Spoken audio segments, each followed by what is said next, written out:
Welcome to the Waldorf GridIron Club Podcast, your home for all things football at Waldorf University, the best small college football experience in America. Hosted by Andy Buffington and me, Troy Thompson, from the secret gridiron bunker beneath Volsdorf Field. Now, let's meet the captains of today's podcast. Welcome to the Waldorf GridIron Podcast, episode number, I believe this is 13. Troy, is it 13? Lucky 13 for the Triskaidekaphobics. Wow. Mm-hmm. You've been studying your words. Looking up words. All right, today we've got a couple exciting team captains. The best part about the summer is that we can kind of think outside the box. So today we're bringing in an incoming recruit, Carter Bruckhoff. And member. Oh, he is. I thought it was Bruce was the incoming. Well, you ruined the suspense. I was building up to that. One of our very own Chaingang members, Bruce Bruckhoff, is joining us today. And are you guys related? Mm-hmm. Yeah, some days. So, when are you not? I don't know. So far, I've been related to him every day. Yeah. Okay. Yeah. All right. So we've got a. But adult beverages may make a difference. Yeah. Right. Well, we can do that. Yeah. I mean, all you got to do is say fantastic a lot. Yeah. Yeah. That's the Waldorf GridIron drinking game. So Troy and I had a bad habit of saying fantastic a whole bunch. And so we said, hey, every time you hear the word fantastic, that's 2, by the way. I feel like it's 4 already. Ooh, fantastic. So anyway, not only are they members of Waldorf now, you concluded your high school career last night. Yep. And by the way, very impressed with your tweet here this morning, thanking your teammates, your coaches, just everybody. It talks about the class of individual that Waldorf University is getting on the football team. So compliments to you, man. Do you want to read it? Will you cry if you read it? No. Okay. I thought it was pretty cool, too. I was kind of hoping you'd cry. Your dad reposted it. Yeah. Yeah. This is a good message. This is a good message. Oh, we're going to get the flavor now. It's definitely good. Grandpa's not reading it. And just like that, it's done. Thank you, Mom, Dad, Olivia, and my entire family for your love and support over the past 4 years. Thank you to all the coaches for your leadership and support and the endless hours you invest into us athletes. To my teammates, I appreciate every single one of you. And the memories we created will never be forgotten. Thank you to all those who back FC Athletics. I hope I gave you something to be proud of. I've enjoyed every moment of being an FC Indian, and as we say, I'll always be from FC. Now on to the next chapter, Waldorf University football. Go Warriors. Boom, just like that. So, Yeah. Congratulations on a stellar high school career, Carter. Yeah, thank you. Yeah, absolutely. It's been our pleasure to watch you grow up. And Carter's a neighborhood kid. Okay, yeah, that's get right. to see him drive by, and he always waves. Mm-hmm. This is really probably the first time we've officially met. Officially, I've seen you around, but Right. I'm just the creepy old guy telling you to get off my lawn. Get off my lawn. Yeah. That's what old guys do. So anyway, jumping in, we're going to start with Carter here, and I'm not going to get too much into it. I look more at your senior season. You're a 4-sport athlete, right? Yep. You golfed in the spring rather than ran track, which is perfectly great. Because I think golf might run in your family a little bit. Yeah, it does. Does your dad like to golf? Yeah. Really? Is he any good? He does all right. Yeah. Do you beat him? I've only beaten him once in a best shot. Now, this is your opportunity because he's not here.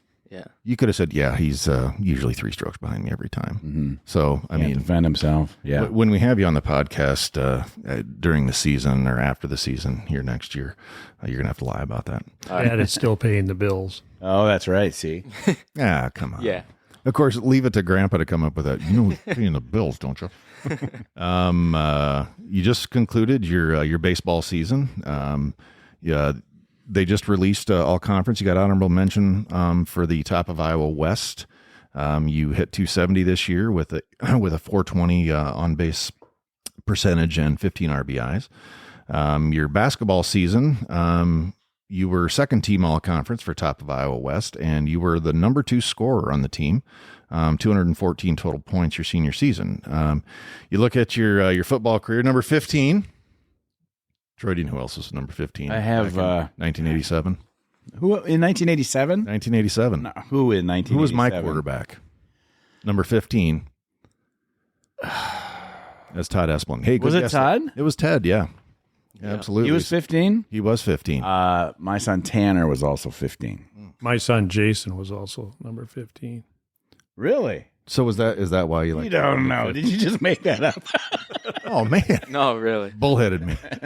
Got me. Good job, Bruce. No, So your senior year, you threw for 917 yards for 12.6 yards of reception. Your junior year, you almost doubled your output from your junior year. You threw 486 your junior year. So Waldorf's getting a good one. Tell me a little bit about that decision-making process for you, how it started, and how you came to be able to be a Waldorf Warrior. Well, that fall I went on a few visits.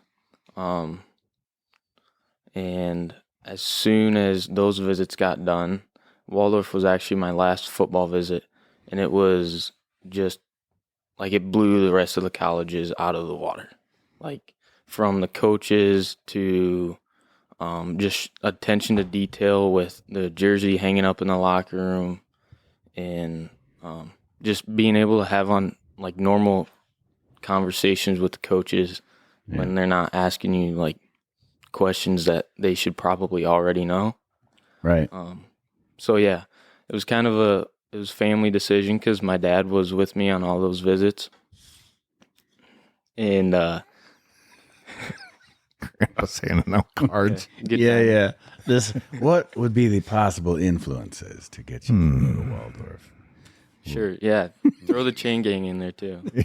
Yeah. Oh, that's why. We'll come back to this Chaingang. The fact that you have business cards is amazing. That really is, yeah. Because do you do it anywhere else? only if they ask. Really? Correct. That's pretty cool. Just in case you're like, listen, this is a real thing. Yeah, I'm a chain gang. I'm not just a chain gang member. Yeah. I'm the captain. Captain of the chain gang. That's pretty good. Yeah, people in prison clamor for that title. Yeah. I'm going to have to be at the front of this line. Exactly. Work harder. So, Carter, where else did you visit besides the Woo? I visited Wartburg 3 times, and I had coaches from Simpson, Iowa Central, and I don't know, a couple other schools that came into the school to talk to me. And it's just like a personality deal, kind of like the coaches at Waldorf are way more personal, and they care about you as not only an athlete, but as a person. Well said. And that's one of the things that we're lucky enough to hear from other guys too. You've got a long career ahead of you, 4 or 5 years with the Warriors, and it's going to be really fun. Cause you're just going to get like, you guys report August 3rd. Yeah. Yeah. Have you been doing anything with the team at all? I haven't, no. I know there's been a couple guys that have stayed in town, but I've been really busy with baseball, so I haven't gotten an opportunity to. I've seen them, but I haven't gotten a workout in with them yet. Absolutely. Well, the workouts are coming, my friend. Trust me. Yeah. Yeah. And that's going to be the key, is that hard work. So we're going to switch gears, look across the table to the captain of the chain gang. That's Bruce Bruckhoff's connection to the university is that. And Bruce, how many years have you guys been running change? This will be, I think, our 26th year at Waldorf. 26. So you came in under Bolsey. Yep. Towards the end. Yep. Yeah. So you've seen lots of good and bad coming through the program. Yes. It's okay. It's been a lot more fun the last 3 to 5 years, I guess. 2017 was the change. Coach Littrell came in, and boy, things they took a quick turn. So now looking at your stats, Bruce, didn't find a lot. Yeah. So we'll get into That's a good thing. Yeah. This is what I got. That you're retired. That is correct. Yeah, you're too young to retire, by the way, I think. Oh, really? I just don't know how old you are. Yeah. You're being really kind. He looks 15 years younger than I do, but I mean, that doesn't say a lot. Yeah, the Bruckhoff jeans, they held up pretty good there. You guys working? Good job. It must be like some kind of like facial moisturizer or something. They got their own mask. That's what it is. It's pretty nice. And then things like it says you're a father, grandfather, a bike rider, and the captain of the Chaingang, according to this card that you handed me. So, It must be true. Yep. And this still has Lanny's name on it, which I love. You know, Lanny is a valued member of our community, passed away a couple of years ago, and you just love to see those reminders. And you almost kind of forget about that after time. So, what did you do? What did you retire from? What did you do? Well, I was a 45-year veteran of Winnebago Industries. And at Winnebago, I was a supervisor for approximately 40 years of that. And got to deal with a lot of very interesting people. Uh-huh. And consider them now for sure friends. Hopefully they consider me still a friend. And We'll have them on the podcast. We'll find out. yeah. Well, we've got some special guests, actually. Exactly. Yeah, they're lined up outside right now. This is your life. They got something to say. Mm-hmm. So where did you grow up? I grew up in Kiester, Minnesota. Oh, you said it right. Really? You threw in the You're long a O. Kiester guy. That's gonna have to be edited out. No, that's staying in. All right. Preparation H capital of the world. Yeah, is That's that what right? you're going to say. Yeah, I've heard that. Yeah, it was. I lived on the edge of town, and it was great growing up in Kiester. And then I moved south, like my siblings did. My siblings ended up in Dallas, Texas. I ended up in Forest City, Iowa. Yeah. Everybody went south. Everyone went south, though. And I've enjoyed every aspect of Forest City. It is home, and yeah, Kiester was where I grew up for those first, 20 years of my life. And Yeah. Did you play any sports was it Kiester High School? it was Kiester High School. What was your team? What was the mascot? That's the Bulldogs. The Bulldogs. All right. I was off for track my senior year, Mm-hmm. and not due to my ability, but we did win the state championship in our class in track. I think probably the only time Huge. Kiester ever won a state championship. But there was a couple of outstanding athletes at Donnie Hill that I don't know that he ever lost a 200-yard dash in his senior career, and Yep. lost once in 100 and went on state. Yes. And people probably know this name in this area. Doug Jensen was a integral part of that team also. Former Sheriff Doug Jensen? That is the Former one. Chief of Police. He was an Wow. athlete? He was, Yeah. I don't know. Wow. classmate, and he wasn't a bad guy really until you get to know him. Well, yeah. you guys were classmates. That's pretty neat. I didn't know that. Well, that's great. And then, so after high school, you come down to Forest City, start your career at Winnebago Industries, put in your time for 5 years, and then you ran the show there as a supervisor for 40 years. 40 years, yes. That's great. How fast did the time go? Looking back right now, it unbelievably fast. And there was, as you all know in this area, there was a lot of changes at the end of my career. And probably this old ways didn't change as well as some of these, younger people in their Sure. 30s. And thank goodness those people in their 30s stayed on, because that's what's going to continue Winnebago to be a prosperous company in our area. Yeah, we need them. Yeah. Absolutely. Yeah. Were you always in the same? You got to have moved around a bit in that time. Or where were you? Yeah, I moved Where you from part of Stitchcraft, the middle of the building, to the back of the building. Oh. So yeah, it was about 75 feet maybe. Oh, really? Wow. So explain what Stitchcraft is, because we have a worldwide listening audience. I don't know if there's a person right now in the Russian Federation, Mother Russia, who is writing down notes, and I don't know who that person is. We think it's Putin. Yeah, he's wanting to know what's going on with the Warriors. Yeah. He's connected. At Stitchcraft, we produced all the interior parts, the soft goods, the couches, the window treatment, the bucket seats. We made the units pretty and soft. And, That's right. People don't think about that. You got to put the stuff on the seats and the curtains and the Did you guys make those weird, like the blinds in the 80s that were like, I like to call them like the Pizza Hut blinds that kind of were like sort of wood, sort of fabric? Roman shades, I think is what the... There's a better name for it than what I said. Pizza Hut, that's not it. Okay, got it. Those were normally purchased. We did make a pleated blind. Okay. Down in, we had a small factory in Lormore, Iowa that I remember those days. goes off. Oh, yeah. Mm-hmm. So, yeah.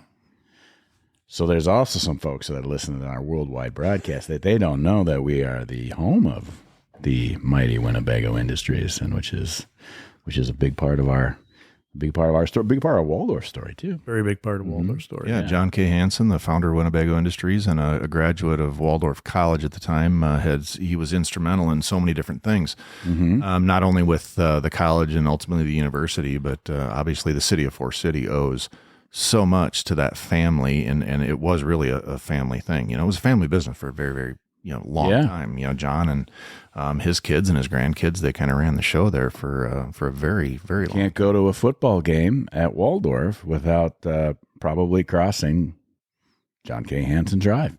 Yeah, right next to the Louise V. Hansen Fieldhouse. That and everything else. The Bowman is right across the street from that too, which is of course the daughter. So on and on and on. Fantastic. Yes.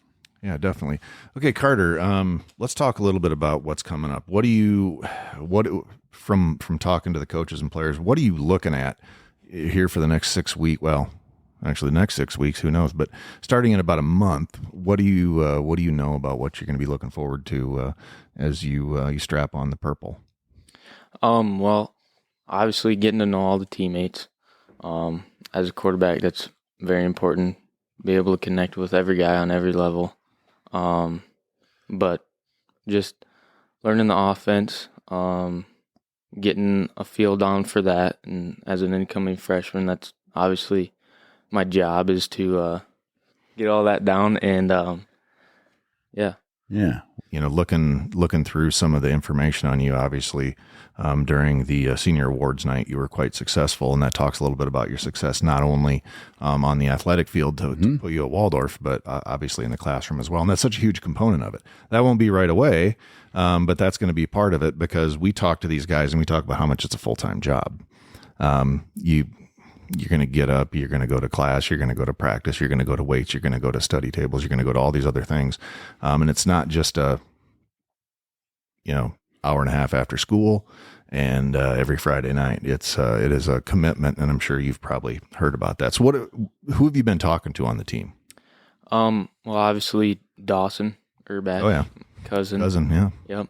And Luke, McCoy, Chris Jones. Which is, it's probably those guys the most. Yeah, have you had a chance to try to sit down and understand Coach Paramore at all? Not yet, no. I've talked to Luke about it a little bit, but... Yeah. He doesn't speak English. He did pretty good on our episode. Yeah. We didn't need many things translated. He is kind of touchy about that Auburn thing, though. I noticed that. A little bit Auburn. We were a little contentious about that whole thing. So now I've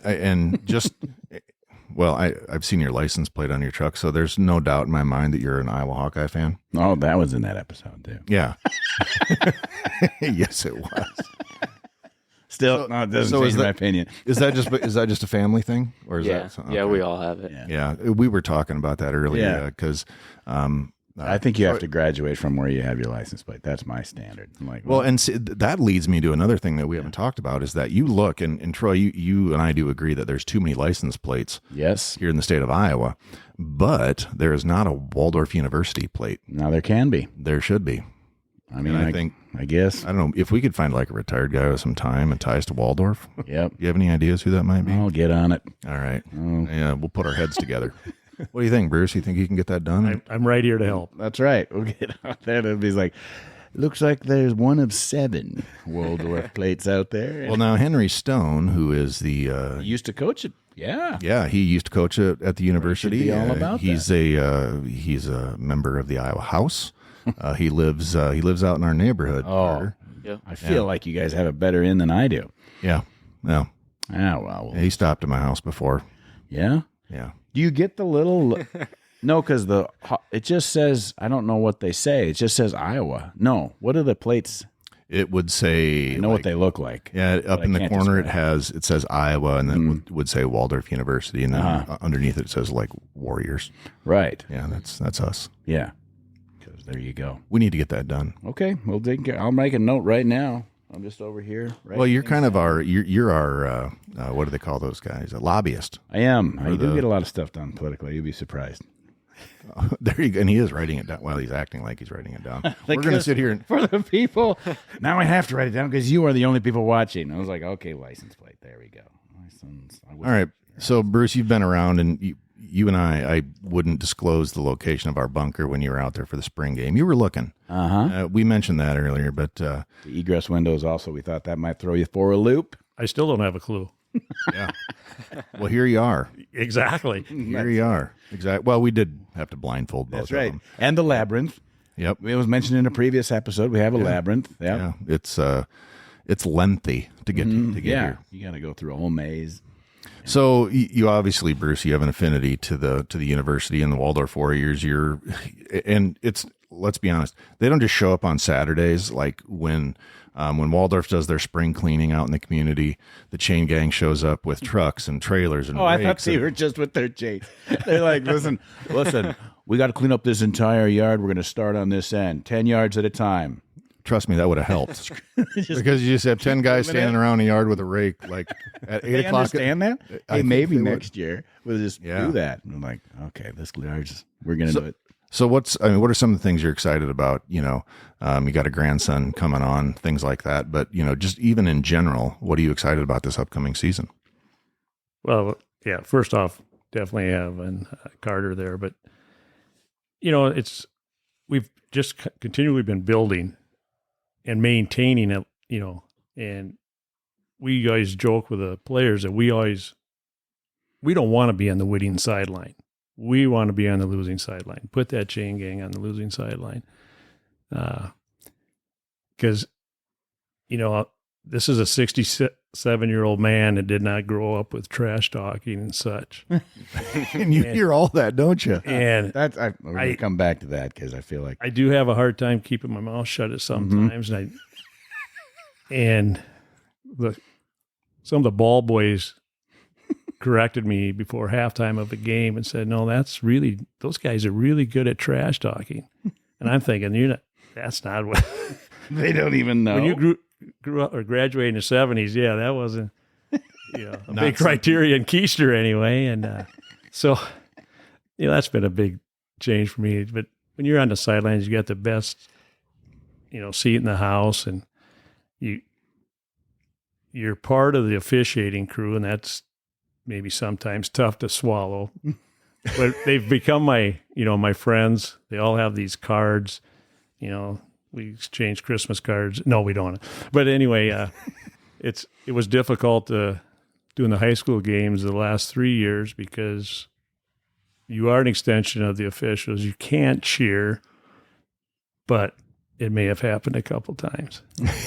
And I did actually ask the last of officiating crew on the seniors' night if I couldn't go out on the field and applaud my grandson, and they almost carried me out there. That's how really great the officials are in our area. Yep. We We don't always agree with their calls, but they're doing a heck of a service to our young men. Well, they're doing their best. We've talked, Troy and I have broached that subject a little bit, that there's too many parents and fans out there that make it horrific to go to some of these things, to listen to some of those things being said, not just to the officials, but to sometimes our student athletes at the high school level. College is a little bit different. I mean, you got to have a little bit thicker skin. Carter, you'll know all about this in a couple of years. But it's one of those things.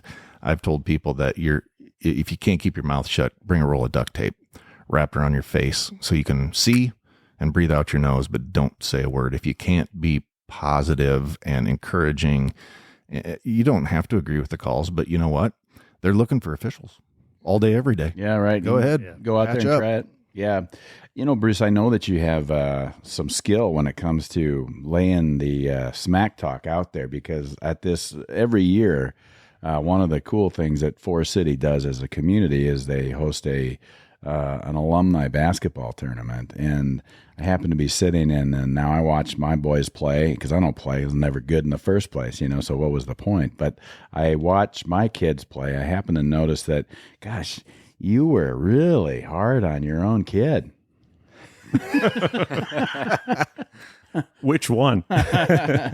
Number 2, I wish I could remember the exact things that you said, but it was hilarious, very pointed to the performance. And I think that's because sometimes, he gives his own opinion about what's happening on the field elsewhere.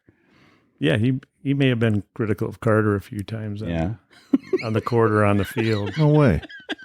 Uncles are good for that. Yeah, and we all become pretty doggone good athletes once we're not participating. Yeah, right. Yep. My vertical jump is unbelievable. If you're on the sideline, so you like being on the losing sideline, is there a team that in our conference for Waldorf that you particularly enjoy being on the losing sideline? I'm trying to think, was it Dickinson? If I remember right, and then last year they took it to us, I think. It was, down here last year they took us. I think we had a tough game. Mm-hmm. Cooper got hurt, I think. And Yep. But anyway, they had some. They're always fun to beat, which I don't know if we have done it down here, but We're going to get used to it. Trust me. Yep. Yeah, I can't think of any team. Yeah, there's when you see the coaches come out, then you're going, oh boy, because they're in your chains. They're and they talk like they're going to really help us, and once the game starts, it's a whole new ball game. Yeah, they're more in the way. Yep. Yeah. So, was it ever? When did it become a little? Because it can be, if you're not ready for it, it can be kind of shocking. Some of the things said on the sidelines. Well, I kind of still remember our first Waldorf game. Brian Grunsky was here at that time, and he's the one that talked us into it. I mean, he really had to twist our arms. And he comes over to the first game, and we'd done high school for a couple of years. Dave Schrotzlik had done it for even more than that. And, Grunts is going on about, okay, now these guys are a little faster. And this was still junior college level. And we're going, yeah, right, Grunts, okay. That first kickoff, they came down. I mean, the refs are flying down the sideline for one thing. Mm-hmm.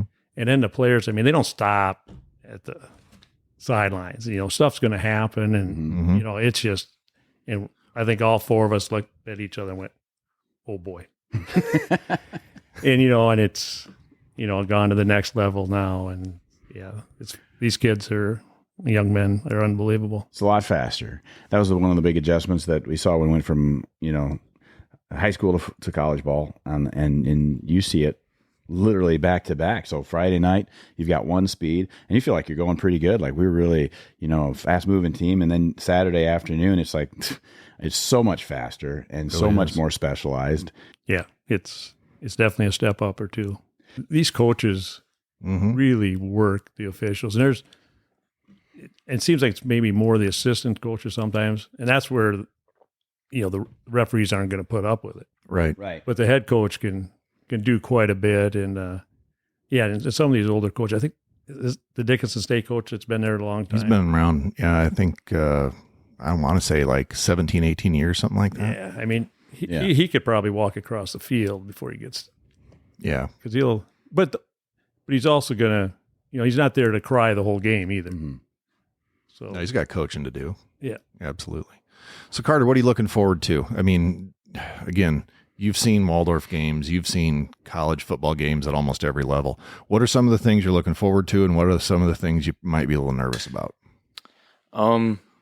Looking forward to just getting to know the guys, and workouts, I guess you'd say. We actually have a sheet right now that incoming freshmen are following, so we've gotten a jump start on that a little bit. But honestly, just probably the change of pace is going to be a big adjustment. Obviously, getting wide receivers, getting their speed down, and that stuff. So right. And it'll be an interesting playbook for you too. I mean, there's a lot of stuff going on. It sounds like we're excited to see it on the field, and you necessarily haven't seen it yet, but it'll take something to probably get that down pat. Sounds like it's going to be quite a bit. The spring game, very first play, it went quads right. I was like, all right, here we go. In the world, right? Yeah, and that's one of the things Coach Chapa talked about. Is he said, "Hey, practicing against this offense." We'll see it every day. He said, there's nothing that another team can throw at us that we're not going to be ready for. So you're going to have a lot of complexities, Carter, in trying to learn this playbook. And the reads that come along with it. Oh, yeah. Mm-hmm. I mean, have you had any sense of what that's going to be like, that learning curve? Well, we did a little bit in high school because I like to run a little bit. Mm-hmm. And so we did a couple read option plays, but I don't think anything as complex as what Coach has right now. So one thing that I noticed, I've watched all of your games, a big fan. There might be another reason for that. But I'm also in the booth up there, right? Yeah. And so there was, for one thing, this last season, I didn't mean to. Sometimes it catches me off guard, and I'll say, tackle made by number what? You got to tackle this. Yeah. This, and then you do like to run, and a lot of times in the last couple of seasons, you really had to run. Yeah. So that's going to change, I hope. I mean, the opportunity to have you want to run when you want to run. Right. Some of the running that you were doing was also known as scrambling in high school. So the difference between, a 4-star offensive line and, just your buddy who's, there because, he doesn't catch. Yeah. That's different, right? Exactly. Yeah. What are some of the things you're nervous about going into it? Gosh, I don't know. I feel like I know the coaches pretty well and feel like they have my back no matter what. So just ask questions, I guess, is the biggest thing. Good answer. Yeah. Yeah, it's one of the things that now I don't come to a lot of practices, a few, being on staff. I mean, I'm a locker room guy, but one of the things that always used to drive me nuts when I'd go to practices is watching these underclassmen that they're not going to get a lot of reps, on Saturdays, but they're playing catch on the sidelines.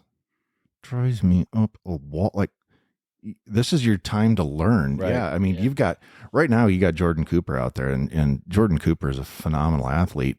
Right behind him, you got Luke Johnson. Luke's been around the block. He's seen it all. He's learning that new offense too. And so it's one of those things, those guys are engaged.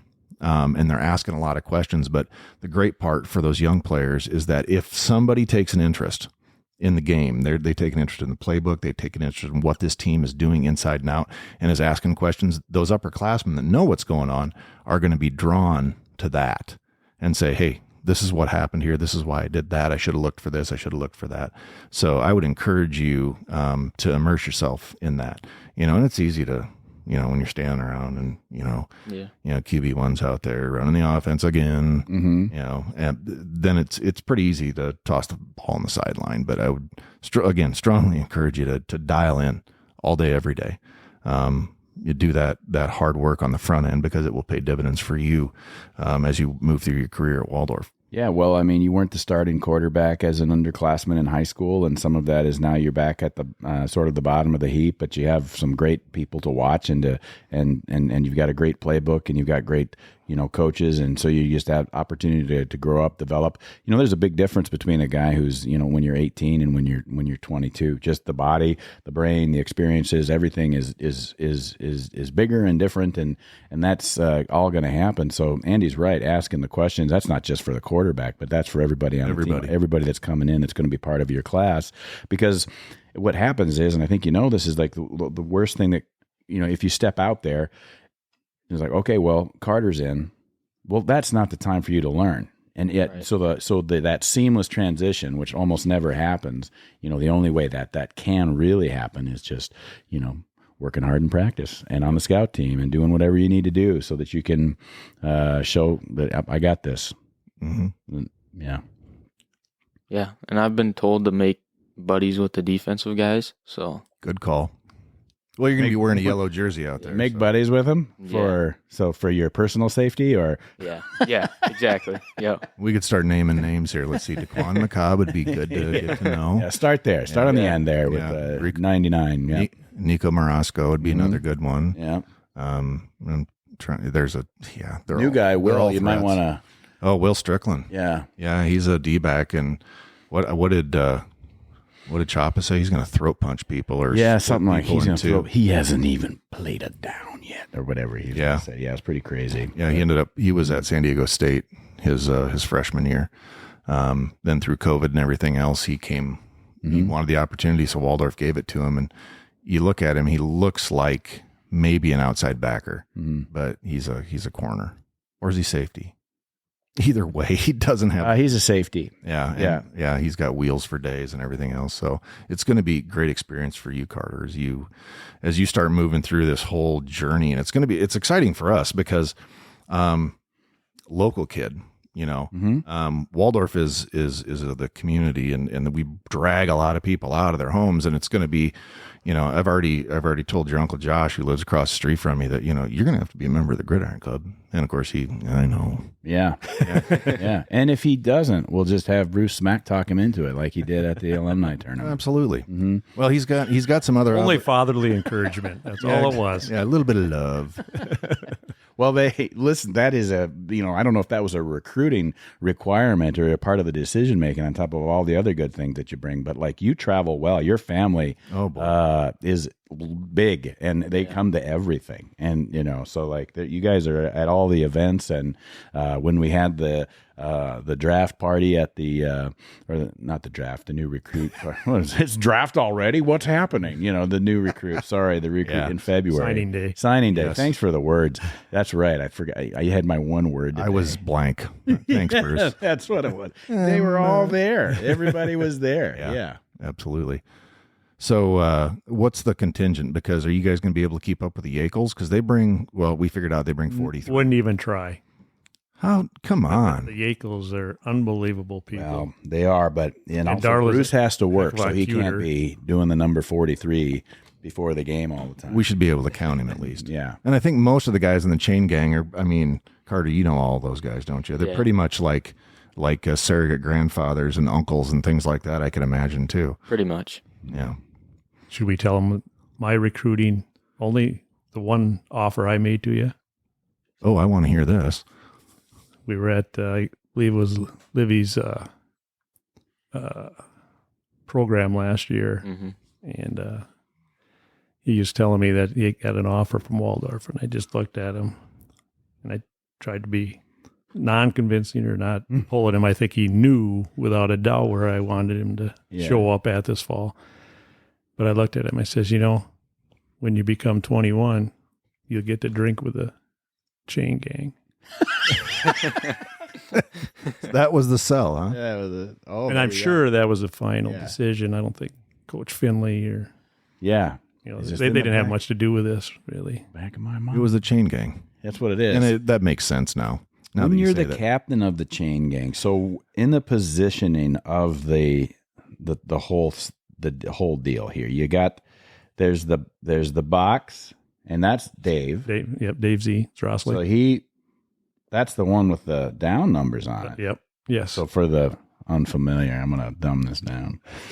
And then you got Dave Ennin. Now he's the clip. Yep. He clips so you know where to mark for first downs and such. And we go out and measure, which with our beautiful fields here in the Forest City area, we don't have to go out and measure very often. Right. Which is good because we're all getting old. That's Dave's job. The clip. He clips it to the nearest 5 yard. Yep. I kind of feel like he's that on the Forest City side too. Like he doesn't. He can, when you're an expert, like Henry Ford said, and Dave does. Dave goes down and he helps the refs mark like punts and stuff like that. Does he have an advantage because he's left-handed? There's never advantage when you're left-handed. We have our tallest guy bending over, right, doing the clipping. That's what I was wondering. That's a lot of bending down. That seems like it should be an Angleby job. Well, we've kind of talked about it, but at their age, they're almost too old to train. So Yeah, do you guys are you guys looking at bringing some young guys in at some point? You know, you got to in the next 10, 15 years think about retiring from the Chaingang. Yeah, we'll have to. We have so many applicants. We'll have to start weeding that out. Well, there's a whole boot camp that they go through. Oh, I know. I've seen it. Rigorous. Andy Sinwell's there sometimes too, or no? Andy has retired. He's retired. Yeah. Is Jeff Crutzen? Yep, Jeff's on there. Yep. He's Ted a big Hall. dude. Ted. Yeah, Ted's out there. Obviously said Arnie. So you're on the chains then? No, who's got the little one with just where the marker is? What's that called? the box. No, that is the box. Yeah, with the downs 1, 2, 3, and 4. Yeah. That was the box. Makes sense. Let me dumb it down for you, Troy. Let me dumb it down for the guy who's dumbing it down. And now at the Waldorf games, we also have a box on the home sideline too. Also, marked for the first down, but not. There's no chains over there. Right. Is that one of you guys? Yeah, that'd be like Ted Hall, Oh, something like that. Is- Jorgen. also. maybe somebody who's not like on the business card yet. Listen, you be on the home side by yourself. They got to work their way on it. Somebody has to retire. They're the ones that still get to carry the stuff for me and the chains. That's the benefit of being the captain. You don't get the full jacket, just a vest. You guys are walking and you got your jackets and they're Well, and they all have you obviously wear the orange and black vest, and some of them had stripes, some of them have checkers on it. Is that significant? We seem to think sometimes, but then when we forget why, I think the diamonds, for the box. But then I look back at old pictures when we did the state tournament. We did 4 games down there. I don't know if anybody caught that, but oh my golly, state championship games. But I can't read. we those pictures are sometimes we had diamonds, sometimes we had stripes, but we have a lot more stripe vests, so you'll probably see more of the guys in stripes. So as you pass them out here, you're a diamond today. Oh, come on! I wanted a stripe. That is on the card. It says 2006 and 2013 Iowa High School State Championship Chaingang. So, what's the process for that? Well, obviously every school's got one. So you guys, at the time, the officials nominate us or grade us, and either they've changed the process or we're not as good as we think we are. And because we were, I thought maybe every 7 years or so we'd be down there. Yeah. But, and maybe they've changed the process. I don't know if they are taking actually the home, like the team that makes it to the finals or what they're doing now. But yeah, that was really fun. We actually, the first year we went, 2006, Chief Book actually gave us in the town, the flashing lights and all this stuff. Yeah, right down at the country club. So, and that was in 13.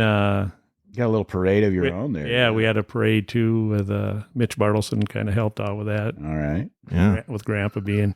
Yep. It's not what you know, it's who you know. That's exactly right. And, for sure. Pretty big deal. You ought to have. We thought we were a pretty big deal. We always do, and especially those other guys. They're pretty high in themselves. But you got to have a pennant on the wall in the gymnasium that says, "Listen, this is not the only people to go to state around here." I'm sure Chad Moore's working on that. Yeah, well, submit a request through the boosters, I guess. It's a process. So, Carter, what was your favorite high school memory, athletically? There's a lot. Probably the biggest one though was my sophomore year playing Osage at Clear Lake, making the game-winning 3 to go to sub-state. That was pretty big. Yep. So against Osage, always nice to beat Osage. Yeah. And you may have shut down the player of the year that game. I'm not going to say that for sure, but I think you held him to pretty low scoring. Yeah. Who was that?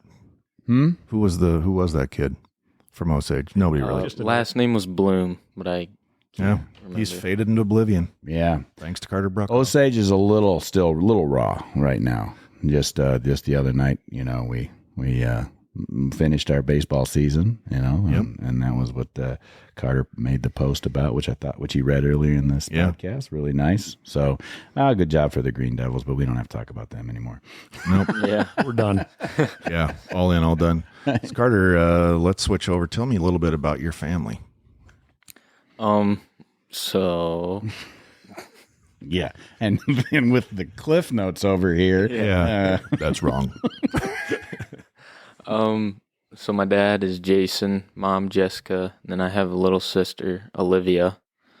Obviously Grandpa Bruce, Grandma Carrie, Grandma Julie, Grandpa Rick, and Grandma Mary, which is my mom's side, Grandpa Kevin. And then just kind of the tree falls down from there. Yeah, Kevin and Mary, they got a lot to go to Waldorf games for now. I mean, they got two kids. Yeah. Playing on the team. Free parking now for me, since they're right across the road. Oh, okay. Maybe I shouldn't have said that out loud. I see. Yeah. Was there any that's places they charge for parking? Well, sometimes it's hard to find a spot. Yeah. Well, Okay. When freshmen are... Is that why he was with? So you're... Yes, now Orbs. Kevin retired, and your grandpa and so he's been working on the garage. Is that what he's been doing? He's been building you an extra stall so you can just park right over there, huh? Man cave. Yeah. Oh, perfect. works great. Do you know where you're going to be assigned? Are you going to be in the J&L or whatever? My roommate's Keegan Handel. So Yeah, that's that Tomball, Texas connection. We got quite a few kids from Tomball currently, and then they're actually there's a few more coming up. Kaysen's a senior, and Yep, Tomball, Texas. So Bruce, why don't you tell me a little bit about your family? Well,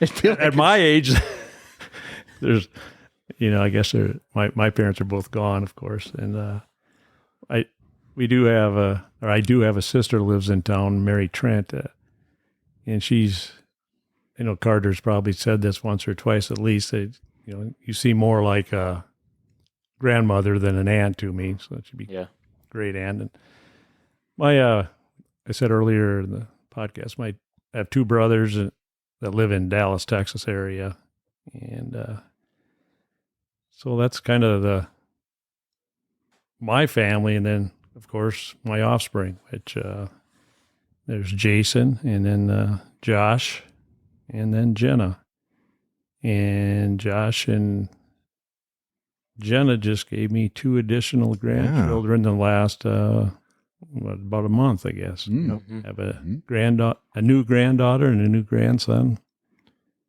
I think we're at, is it about 6 of you guys now? Yes, maybe. I don't know. Something like that. There's from 18 and a month. Yeah. Yeah. So it's, and I could be going to games for a long time. Yeah, Josh and Jess had good. Josh had told me a while ago, hey, it was like a week after the baby was born, and I'd asked him, we were having a 50th birthday party for my wife. I asked if I could park some stuff over on his old, garage pad. And I said, and he said, hey, I obviously said congratulations first about their new addition. And he's like, yeah, sometimes Jess will be around. You'll have to come over and say hi. And it's like, so I got to be honest, every time I see the Gray Explorer, I'm just waiting. Right. I can't wait. It's going to be great to have a little one across the street. And just on a side note, you talk about being a great uncle, because you're talking about your great aunt that's more like a grandmother. I'm a great uncle to 3 as of yesterday. I had 3, 2 great nephews and a great niece, and I'm called Gunkle. Oh, yeah, because that's a good combination. Well, absolutely. And actually this morning at about 20 minutes after 12, my oldest niece just gave birth to a little boy. Wow. So yeah, there's 4 grandkids for my sister. So she's up on me 4-0. And is being a grandparent the greatest thing ever, Bruce? It really is. There's so much truth to that when they come to visit you, they don't stay. And I get it. This this old man, maybe his patience probably wasn't really great ever, and it's probably even less now. But yeah, Grandma Carrie does pretty well. Thank goodness for her. She,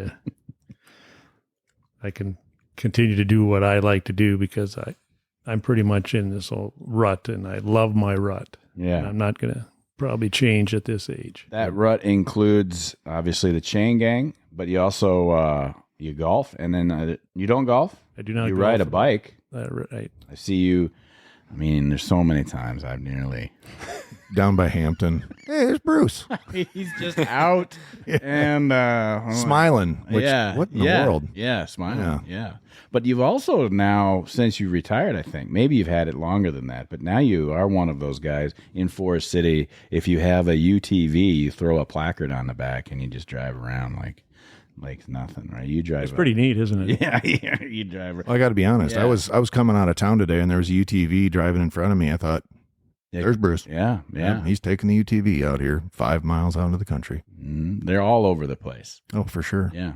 Something. Well, and you see some of them, my God. Well, It's he's like- he's got a nice one. I know, but you see some of these, it's like, I got one for sale. It's got, however many hours on, like 210 hours, $38,000. Mm-hmm. Yeah, but they're pretty built up. They're I understand nice. that, Yeah. but I can go buy a pickup for that. I know, but From Forest City Ford, is that what you said? That's the only place I'd ever shop. That's right. Wow. Well, after That's where customers send their friends, or in your case, where a family sends their that's family that's friends. only after I go out to Salon on Sage and get my haircut. Oh, I cut my own hair. And Troy, I get you. Don't. Yeah. Hey, I'm trying. I'm growing the hair out. Salon on Sage. Soon I'll be able to put a few over on the side, on the top, if it keeps going. You're growing it out. You're gonna do a comb over. Oh yeah, That's Going gonna full look comb great. over. Let me get really Yeah, like fat. you could. I wasn't gonna. Sorry. Yeah, and Bruce is over there with a full head of hair. Yeah, of course. Yeah. Yeah. Exactly. He's got no stress. No, they do. 40 years as a supervisor, that had to have been pretty easy. So, Carter, what are you going to major in at Waldorf? Business. Okay, what are you going to do with that? Are you going to run the world? You should say none of your business. Yeah. Yeah, good answer. No, I'm actually gonna.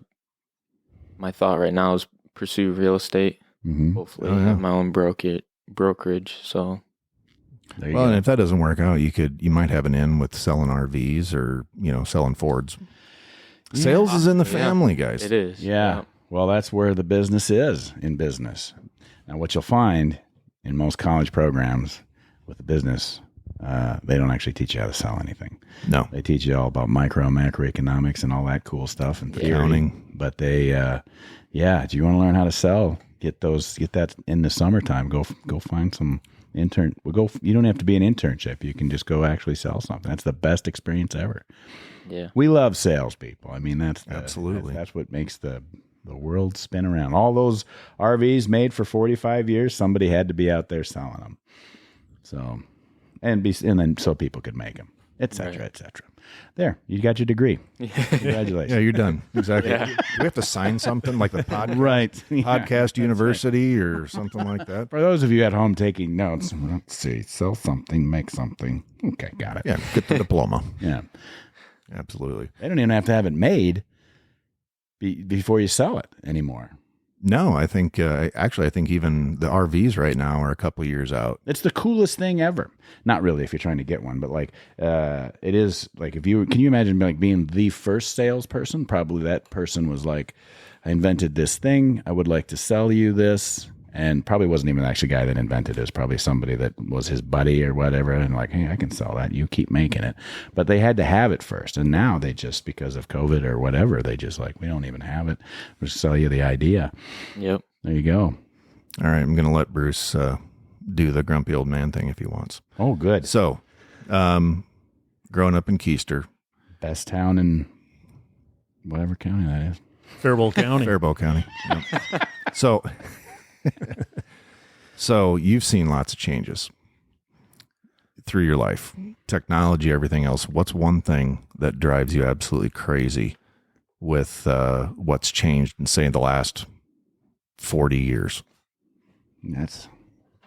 Well, first, there's been a heck of a lot of great things, but Yeah. Oh, yeah. I guess we touched on a little bit about me riding a bicycle now and then. I guess probably watching the people texting or on their phones as I'm riding and not sure which way they're going and stuff like that. And, anyone my age should never do that because we don't have the ability. True. That's why they have that's why they have speech to text. Right. Yeah. And they need to make that simpler yet. Right. It's just, but yeah, technology is unbelievable. But it gets old so fast. Dave Ennan keeps telling me my computer is old after 2 years. Yeah, because true. of technology. I don't know. I guess that is he seems to know everything. Yeah. Well, you seem to have adopted some of the social media things. I know that you're on Twitter. Mm-hmm. Obviously, you follow your grandson, you follow Waldorf and things like that. And I see that you and your wife have a joint Facebook account, so I'm sure you get on that a lot. I hate it. I'm on there more than Carrie is, I think. And now you're just like me, just snooping around, never saying anything. Like, oh my, that's ridiculous. Right. Well, if I'm slamming, if somebody's being slammed for my account, it's not my wife doing the slamming. It's probably me. If he's not talking to you, you should worry. Yeah, that's if right. He's giving you a bad time. It means he likes you. Yeah, absolutely. I think that's the way guys, isn't that right, Carter? That's the way, like you and your buddies, you're harder on your friends than anybody else, right? Probably. And they make one little mistake and you never let them forget it. Yeah. Yeah, that's good. You're going to get lots more of that in college.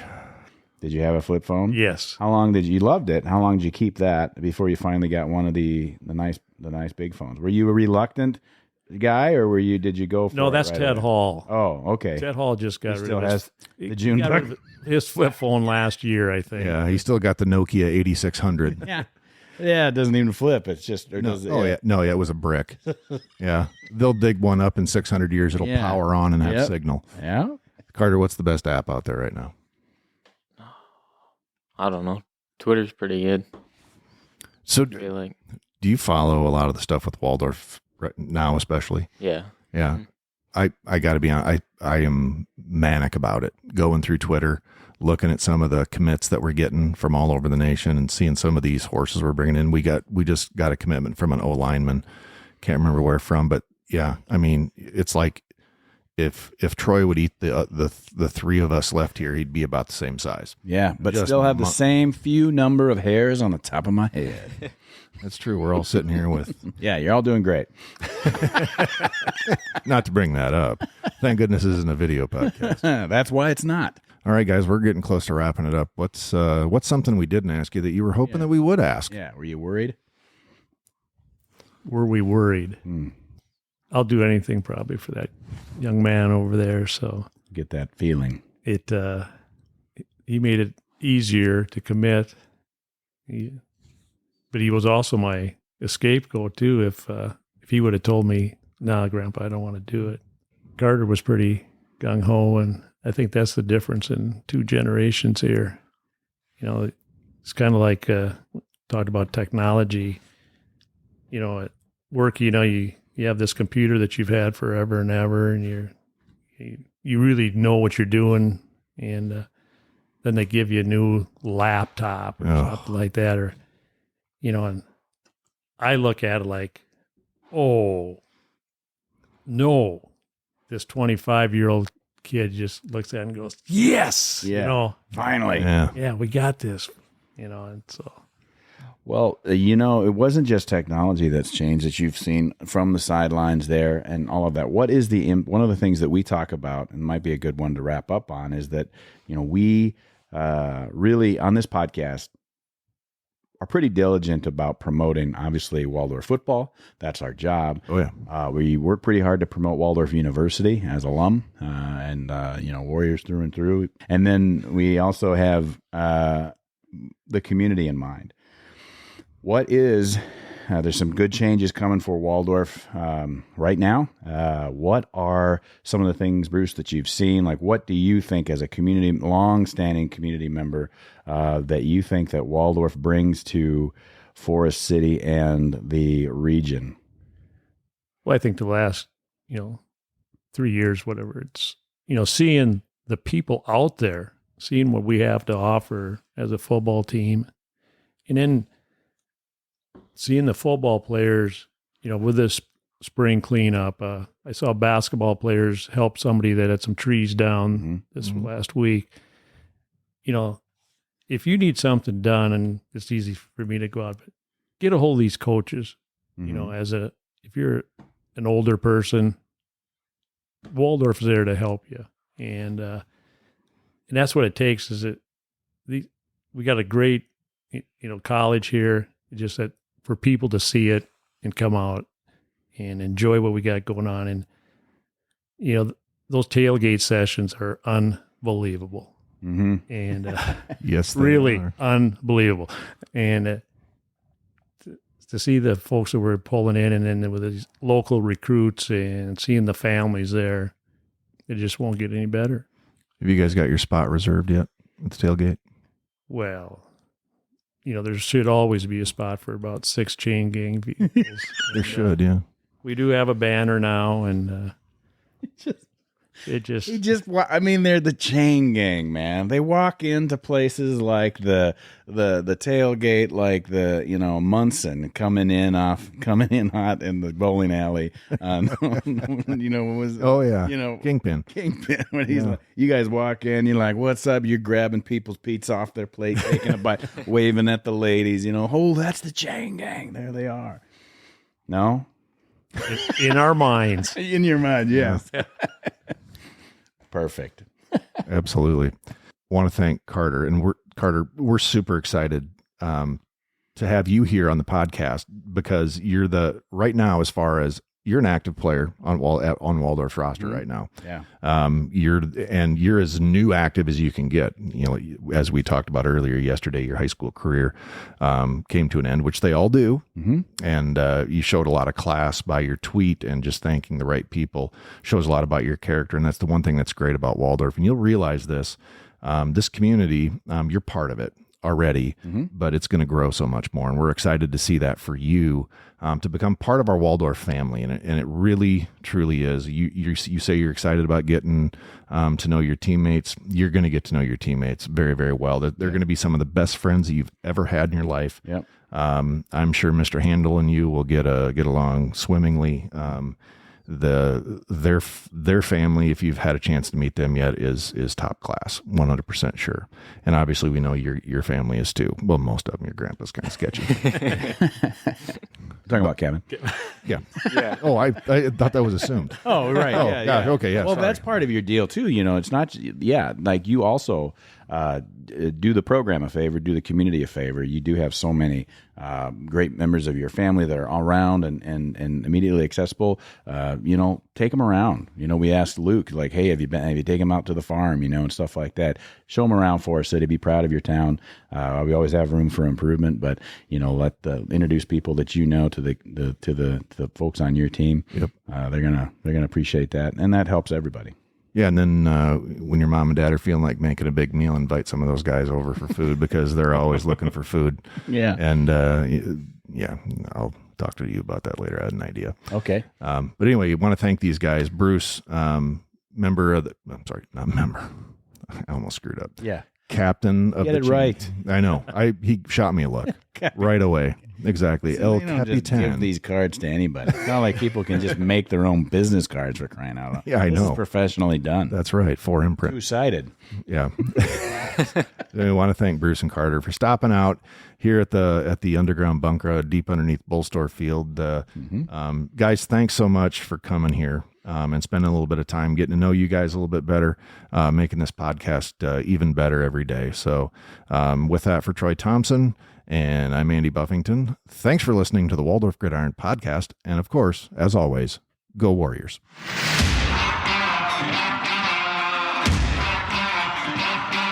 You can join the Waldorf GridIron Club today by sending a check to the Waldorf GridIron Club, P.O. Box 125, Forest City, Iowa, 50436. Or message us by visiting and like our Facebook page, Waldorf GridIron Club.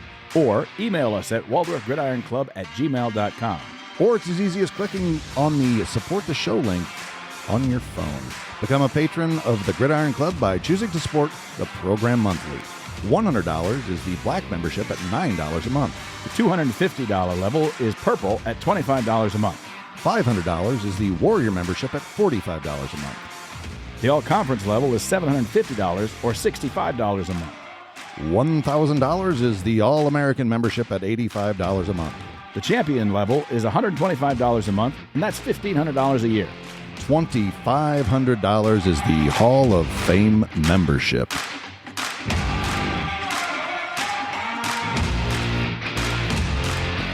The Waldorf GridIron Club Podcast is hosted by Andy Buffington and me, Troy Thompson.